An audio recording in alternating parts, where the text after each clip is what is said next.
ગુરુ અને શિષ્ય, શરીર બે હોય, આત્મા એક હોય, મન બે હોય અને વિચાર એક હોય, હૃદય બે હોય, લાગણી એક હોય. હવે આ ત્રણમાંથી એકે વસ્તુ તમે તમારા આત્માને પૂછી શકો કે આ ત્રણ વસ્તુ આપણામાં છે તો સોનામાં સુગંધ ભળી જાય છે, તો કાંઈ જોવાની જરૂર નથી. ત્રણમાંથી એક વસ્તુ પણ ઓછી છે તો એને ડેવલપ કરવાનો પ્રયત્ન કરવાનો. હવે ગુરુને જીતી કેવી રીતે શકાય? તો જે ગુરુના નેગેટિવ પોઈન્ટો હોય ને એને સ્વીકારવાના, પોઝિટિવ પોઈન્ટોની સામે જોવાનું નહીં. દાખલા તરીકે ગુરુને ગુસ્સો આવે છે, એક એક્ઝામ્પલમાંથી આપણને ગુસ્સો ગમતો નથી, તો જ્યારે એ ગુસ્સો કરે ને ત્યારે એમની બાજુમાં આપણે ઊભું રહેવાનું.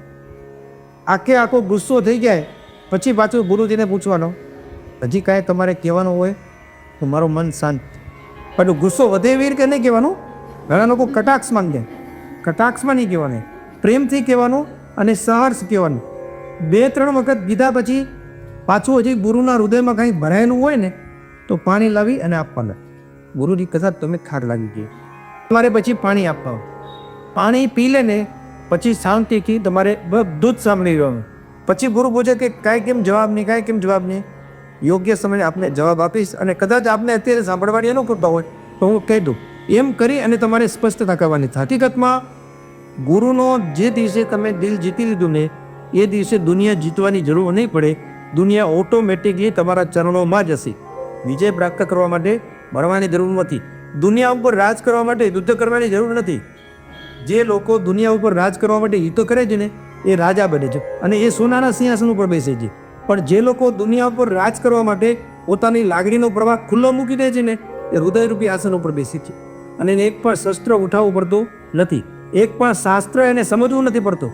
બધું ઓટોમેટિકલી એને સમજાઈ જ જાય છે. ગુરુ પ્રત્યેનો સમર્પણ ભાવ કેવી રીતે વધે? એમણે સૌથી પહેલાં ગુરુની અંદર જે કોઈ નેગેટિવ પોઈન્ટો હોય એને સ્વીકારી લેવાના. પૂજ્ય ગુરુદેવ શ્રી જીન શેખર સાગર મહારાજ સાહેબ દ્વારા આપણને આ દિવ્ય શક્તિપીઠ પ્રાપ્ત થઈ. અહીં આગળ ગુરુદેવે કરોડો જાપ કરેલા છે અને બહુ જ સાધના કરેલી છે અને એ સાધનાની આ દિવ્ય ભૂમિ આપના સૌનું મંગલ કરનારી બને. જ્યારે પણ આપ મવડી પધારો તો જરૂર આ જગ્યા ઉપર દર્શન કરવા માટે પધારજો.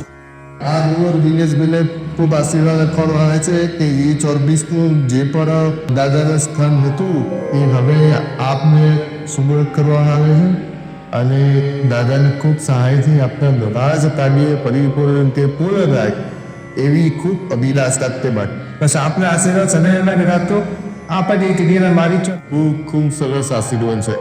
દાદા જીતી જય.